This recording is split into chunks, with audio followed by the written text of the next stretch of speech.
مساء الخير. عام 1896 بدأت فكرة الأولمبياد في أثينا في اليونان. إيش فكرة الأولمبياد؟ إنه هي دول العالم بتتجمع عشان تلعب ألعاب قوة وألعاب جماعية زي كرة القدم والطائرة، التنس، سباحة، مصارعة، ملاكمة، وألعاب كثير ما نعرفها. وفي ألعاب صيفية وشتوية. بس مو هنا القصة إنه في منتخب مشارك اسمه منتخب اللاجئين. المنتخب ده بيشارك في الأولمبياد للمرة الثانية. والفكرة من المنتخب ده إنهم بيجمعوا لاجئين من كل أنحاء العالم عندهم يعني هواية أو عندهم موهبة في رياضة معينة، وبيأخذوهم بيدربوهم ويأهلوهم على أساس إنهم يكونوا ينافسوا الرياضيين اللي جايين من دولهم. كيف بدأت فكرة منتخب اللاجئين؟ أنا حقول لك. هذا يا عزيزي بيقول لك إنه واحد عداء من جنوب السودان اسمه غور ماريال في 2012 وتحديدا في أولمبياد لندن قرر إنه هو يشارك في الأولمبياد.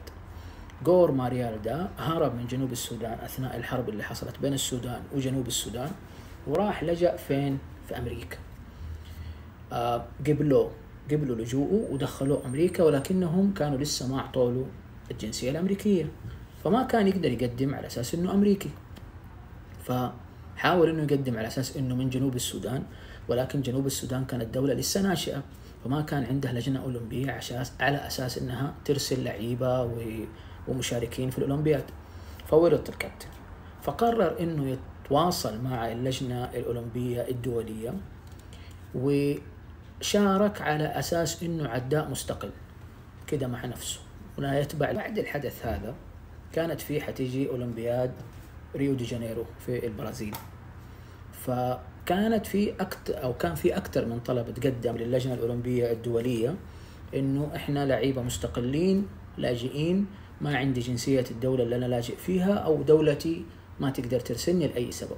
وبالتالي زادت الطلبات، فقررت اللجنة الأولمبية الدولية إنها تفتح مجال للاجئين، وقررت إنها تسوي منتخب تحت رعايتها يكون منتخب يجمع اللاجئين اللي ما عندهم، خلينا نقول بدون جنسية، ما يقدروا يطلعوا بجنسية بلدهم لسبب ما، وما يقدروا يطلعوا بجنسية الدولة اللي هم لاجئين فيها لأي سبب آخر.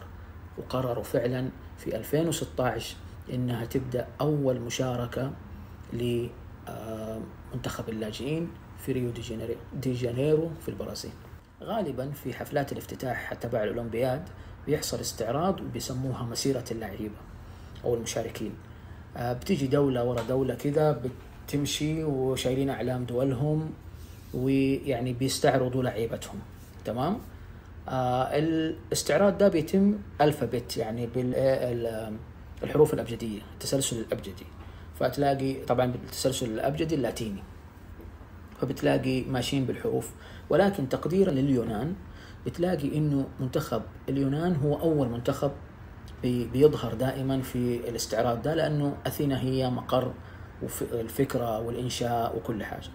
المنتخب الثاني على طول صار منتخب اللاجئين تقديرا للفئة دي من الناس اللي بتعاني معاناة شديدة. وبالتالي اللجنة الأولمبية الدولية حاولت إنها تطيب خاطرهم وعملوا لهم علم اللي هو نفس علم أو شعار الأولمبي. اللجنة الأولمبية الدولية حاولت إنها تساعد 56 رياضي على أساس إنهم يشتركوا في الأولمبياد، وعملت لهم اختبارات وكده، وطبعا تأكدت من وضعهم كلاجئين وكده. وبعد كده اختاروا 26 منهم، عفوا 29 منهم، وكانت هذه بعثة المنتخب أو منتخب اللاجئين الأولمبي في آخر أولمبياد بدأت لسه من 24 ساعة، أولمبياد طوكيو. أمس كان حصل حفل الافتتاح، وده بعثة الفريق الأولمبي. اللاجئين جايين أكثر عدد كان من سوريا، من جنوب السودان، بعدين من أفغانستان، من العراق، من إريتريا، من الكونغو، كاميرون، تشكيلة كده يعني من أكثر دول العالم دمارا.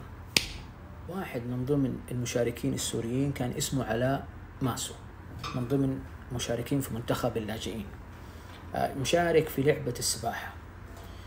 هو لاجئ في ألمانيا، حاول انه يتواصل مع المنتخب السوري على اساس انه يطلع مع يعني بلاده، ولكنهم طنشوا رفضوه لسبب يعني غير معلوم. طبعا ما عنده لسه الجنسية الألمانية على أساس إنه يطلع مع ألمانيا، فقرر إنه يتواصل مع اللجنة الأولمبية الدولية، وأخذوه فعلا في منتخب اللاجئين للسباحة. بس كل ده كوم، واللي جاي في قصة أحلى منه من كل ده. أخو علاء يا سيدي اسمه محمد ماسو. محمد ماسو بيلعب لعبة اسمها ترايثلون، لعبة ثلاثية، ماراثون وسباق ومش عارف رماية أو حاجة كده يعني. المهم فيها 3 ألعاب مع بعض. محمد مشارك مع مين؟ مع منتخب سوريا.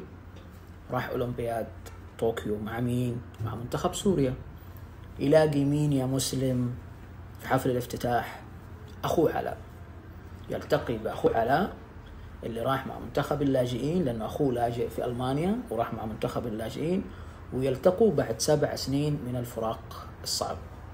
فكانت الصورة دي الإنسانية الرهيبة، كانت يعني حديث الملايين وحديث وسائل الإعلام، إنه كيف فرقتهم الحرب والسياسة والحكم، وكيف جمعهم أو جمعتهم الرياضة، وكيف إنه الرياضة حاجة نبيلة بتجمع. فصارت الصحافة والإعلام بيقولوا إنه كيف الرياضة بتجمع اللي أو بتصلح اللي بتخربوا السياسة، كيف إنه الرياضة بتجمع أخوان من بلد واحد، 2 مشاركين في بلدين بعد 7 سنين من الفراق.